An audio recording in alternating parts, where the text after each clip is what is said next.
Bringing a new baby home is often painted as pure joy. Everyone expects smiles and happy coos. But for many new moms, a different reality unfolds. A shadow can appear, unexpected and unwelcome. This shadow might be postnatal depression, or PND. It is more common than you might think. It doesn't mean you are a bad mother. It doesn't mean you don't love your baby.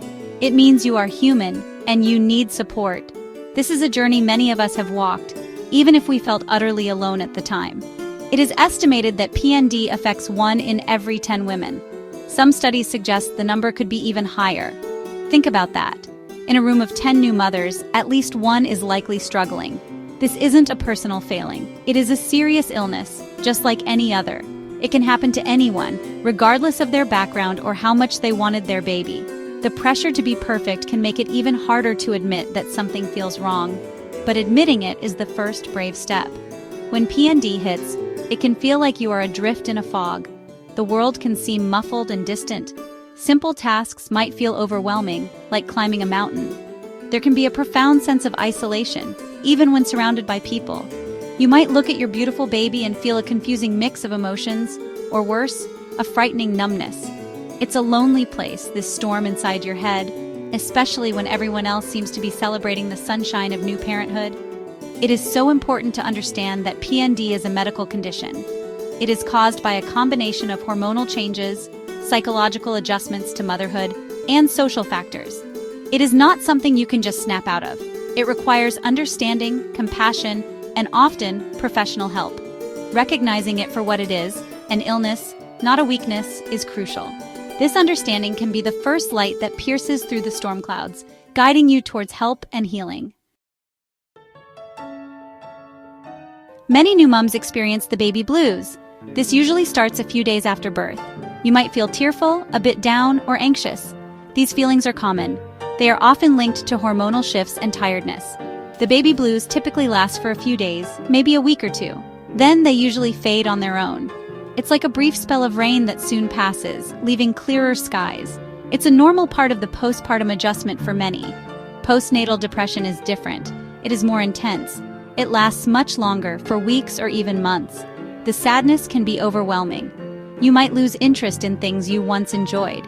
You might feel exhausted all the time, even when you get some sleep. Changes in appetite are common, either eating much more or much less. These feelings don't just lift easily. They linger, casting a long shadow over your days and making it hard to function. Other signs of PND can include persistent anxiety or panic attacks.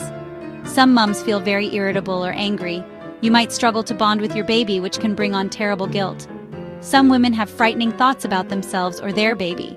These thoughts can be incredibly distressing. It is vital to know that having these thoughts does not make you a bad person or a bad mother. They are symptoms of the illness. It takes real courage to look at these signs and admit something is wrong. It's easy to dismiss them, to think, I'm just tired or I should be stronger. But PND is not about strength. It's about an illness that needs care. If these symptoms sound familiar, if they persist, please know you are not alone. Recognizing these signs is the first, most important step towards getting the support you deserve and need to feel like yourself again. The very first step, and often the hardest, is to talk to someone. Tell your partner how you are truly feeling. Confide in a trusted friend or family member. Speak to your GP or your health visitor. Saying the words out loud can feel like a weight lifting. It breaks the silence that PND thrives in. You don't have to carry this burden by yourself. There are people who want to help you, who understand. Self-care is not a luxury when you have PND. It is essential. I know it feels impossible when you have a new baby, but even small things can make a difference. Try to accept help when it's offered. Let someone watch the baby so you can have a bath or a short nap. If you can, get outside for a brief walk each day.